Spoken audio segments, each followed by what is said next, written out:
Election commission of India का Modi commission of India के बदौलत बिहार में ये इलेक्टेड नहीं सिलेक्टिव चुनाव हुआ और ये प्रचंड जीत जिसकी खुशी जो है हमारे भाजपाई नहीं मना पा रहे हैं। हमारे हार का कारण ये रहा कि अभी जो हमारे मजदूर भाई गाड़ी में बस में ठुसा ठुसा के लेटरिन में टॉयलेट में बैठ बैठ के आए सब, उनको फिर से वही मजदूरी करने के लिए गुजरात और महाराष्ट्र ना जाना पड़े, उनको अपने ही राज्य अपने ही घर में उनको रोजगार मिले।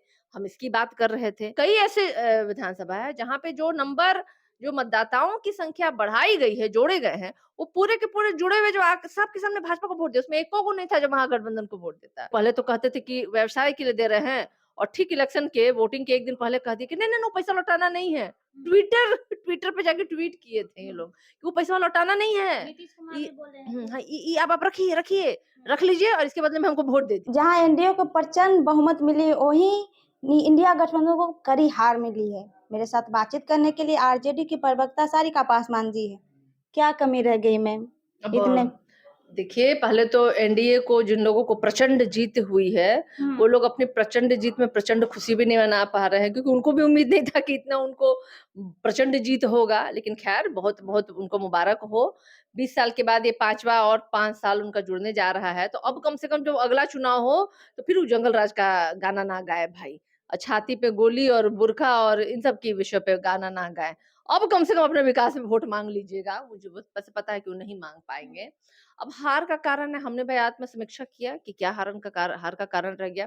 हार का कारण यही रहा कि हम बिहार वासियों को रोज़गार देने की बात कर रहे थे। हमारे हार का कारण ये रहा कि अभी जो हमारे मज़दूर भाई गाड़ी में, बस में ठुसा-ठुसा के लेटरिन में, टॉयलेट में बैठ-बैठ के आए सब, उनको फिर से वही मज़दूरी करने के लिए गुजरात और महाराष्ट्र ना जाना पड़े, उनको अपने ही राज्य, अपने ही घर में उनको रोज़गार मिले। हम इसकी बात कर रहे थे। वो मुझे लगता है एक तरह से वो फेलियर रहा। अब तीसरी बात हम माताओं और बहनों को कह रहे थे कि प्रति महीने उनके सम्मान में हम लोग राशि देंगे और साथ ही साथ उनको स्वावलंबी भी बनाएँगे। लेकिन हमारी जो सरकार जो है आज नकद कल उधार वाली बन गई। उन्होंने तुरंत महिलाओं के खाते में मॉडल कोड ऑफ कंडक्ट लागू था, उसी बीच 10-10 हज़ार रुपए भी भेज दिए भाई। कि लो भाई पहले तो कहते थे कि व्यवसाय के लिए दे रहे हैं और ठीक इलेक्शन के वोटिंग के एक दिन पहले कह दिए कि नहीं नहीं नहीं पैसा लौटाना नहीं है। ट्विटर ट्विटर पे जाके ट्वीट किए थे ये लोग कि वो पैसा लौटाना नहीं है। नीतीश कुमार ये भी बोले हैं हाँ, ये आप रखिए रखिए रख लीजिए और इसके बदले में हमको वोट दे दीजिए। वो भी हुआ काम। और तीसरा जो अति महत्वपूर्ण जो कारण रहा, वो इलेक्शन कमीशन ऑफ इंडिया के ज्ञानेश कुमार गुप्ता जी की गुप्त डिसीजन और गुप्त जो फेवर जो उन्होंने किया, अमित शाह और मोदी जी और नीतीश जी को डेरा डंडा डाल करके सब यहाँ बैठे रहे। लोगों का नाम काटा गया, हमने पूछा किनके नाम काटे? नहीं बताऊँगा। नाम जोड़े गए, हमने पूछा किनके नाम जोड़े? नहीं बताऊँगा। हमने पूछा क्या कारण है भाई हमारी भी जानने की ये है। माताओं और बहनों के नामों और उनके बताया जाएगा क्या? हाँ? अब आपके भी हम लोग अब बहुत सारी चीज़ें हैं, आपकी क्या लाभ लिया आपने सरकार से, आपके परिवार ने कितने लाभ लिए, ये सब भी नहीं बताया जाएगा क्या? लेकिन हम लोग तो सब जान रहे हैं भाई सब कुछ। तो इलेक्शन कमीशन ऑफ इंडिया का मोदी कमीशन ऑफ इंडिया के बदौलत बिहार में ये इलेक्टेड नहीं सिलेक्टिव चुनाव हुआ और ये प्रचंड जीत जिसकी खुशी जो है हमारे भाजपाई नहीं मना पा रहे हैं, ये हुई है उनको। और हमारी करारी हार हमारे करारे और हमारे बिहार की जनता के पक्ष में लिए गए निर्णयों की वजह से मैं मानती हूँ। अब तो खुश ये ना कहा रहा होगा। मतलब हार की वजह आप इंडिया चुनाव आयोग को बता रहे हैं। ना तो कौन आयोग को हम बतलाएँ? और हम क्या वो निष्पक्ष है। कहाँ से निष्पक्षता आपको लगे? हम तो सारा आपको डिटेल दे दिए। एक भी कारण बता दीजिए कि ज्ञानेश कुमार गुप्ता जी आपको निष्पक्ष लगते हैं? कहाँ है निष्पक्ष वो? क्या हमारा अधिकार नहीं बनता है एक पॉलिटिकल पार्टी के होने के नाते अगर हम आपसे पूछ रहे हैं कि आप किन मतदाताओं को आपने कहा घुसपैठिए घुस गए हैं बिहार में, समीक्षा हो रही है, नाम काटे गए, जोड़े गए और भाजपा के प्रत्याशियों के जीते गए आप आंकड़े देख लीजिए। 6-7 गो तो इनके ऐसे लोग हैं जो 1,22,408, 1,22,480, 1,22,000 इतना 1,22,000 पे ना फिक्स था इनका रेट, नंबर फिक्स था इनका। और इसके अलावा कई ऐसे विधानसभा है जहाँ पे जो मतदाताओं की संख्या बढ़ाई गई है, जोड़े गए हैं, वो पूरे के पूरे जुड़े हुए जो सबके सामने भाजपा को वोट दिया, उसमें एको को नहीं था जो महागठबंधन को वोट देता। कई जगह ऐसे हैं कि जो प्रत्याशी निर्दलीय प्रत्याशी जो खड़ा हुआ, उसको उसका अपना भी वोट नहीं पड़ा है भाई।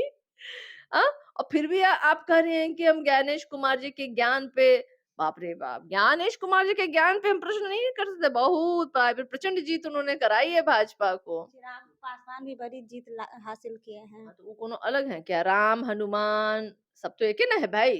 ये तो उसमें भी शामिल है। बोल रहे हैं कि उनको भी आरजेडी जीत को की बहुत हार्दिक बधाई। उनको भी जीत की प्रचंड जीत की हार्दिक बधाई। अब अब क्या चाहते हैं? फूल और माले और बुके लेके जाएँ क्या? हो गया ना, दे दिए ना बधाई। बोल रहे हैं कि आरजेडी अहंकारी पार्टी है। चिराग पासवान बोल रहे थे। नहीं देखिए, आरजेडी बहुत अहंकारी पार्टी है। जब हुँ। स्वर्गीय रामविलास पासवान हुँ। कहीं के नहीं थे, एक सीट पे ही नहीं जीत पाए थे, तो यही अहंकारी पार्टी के अहंकारी राष्ट्रीय अध्यक्ष हमारे लालू प्रसाद यादव जी ने उनको राज्यसभा भेज दिया था। अहंकारी कितने हैं देख लीजिए। अब और चाहिए अहंकार का? हुँ। नहीं बोले ना। बीच में उन्हीं के कारण आपको फ़ायदा मिला था, सीट भी मिली थी। जो हाँ, सीट और उसी स्वर्गीय रामविलास पासवान जी को जो भेजा था ना लालू जी ने, हुँ। उसके बाद इनकी पार्टी खड़ी हुई थी। तो इनकी पार्टी के जन्म में सबसे बड़ा अगर किसी का योगदान है तो हमारे राष्ट्रीय अध्यक्ष लालू प्रसाद यादव जी का है। तो इनको तो 7 बार आके प्रणाम करना चाहिए, सुबह-शाम लालू जी के चरणों को छूना चाहिए अपना कि परिवार आपकी मानते वजह। हैं। तो हम उसी उसी नाते तो परिवार होने के नाते ही, गार्जियन होने के नाते कर ले। फिर काहे ला कह रहा है ये सब अनर्गल बातें क्यों कह रहे हैं?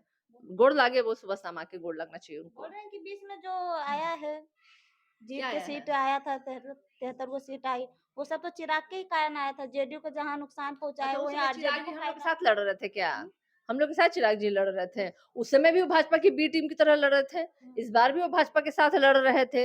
अब पिछले बार तो छोड़ दीजिए, इस बार जदयू और भाजपा के जो सीटों का आंकड़ा है, वो तो भाई देवो ना जाने जो उनके हुँ। बीच का मामला है, ये उनके आंतरिक विषय है। हुँ। और जो प्रचंड जीत है, खुशी मना ले भाई। हम तो हुँ। कह रहे हैं खुशी मनाइए, हम फिर से लड़ेंगे। फिर से हम तो योद्धा लोग हैं, हम लोग लड़ने वाले लोग हैं। क्या अरे अंग्रेजों ने 2 सालों की गुलामी दी भारत वाले लोगों को। जलियांवाला बाग का है ना कहानी, याद है आपको? सबको बंद करके गेट मारा। कितने लोगों ने जानें अपनी दी, कुआं में कूद के बच्चे औरतों ने ये किया।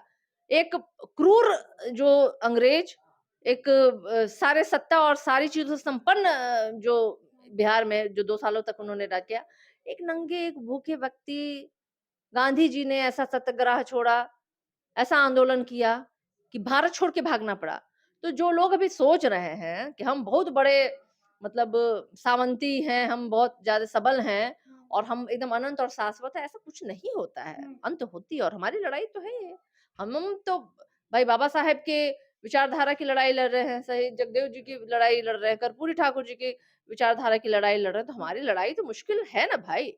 नालंदा में पासवान को मुँह छेदने पर मार दिया गया पीट-पीट के, तो क्या बड़ी कहेंगे? तो पहली बात थोड़ी हुई है। घोड़े पे चढ़ने पे दलितों को मार दिया जा रहा है, मुँह छेंटने पे हत्या कर दी जा रही है, दलित बेटियों का बलात्कार हो जा रहा है, हत्या हुँ। हो जा रहा है।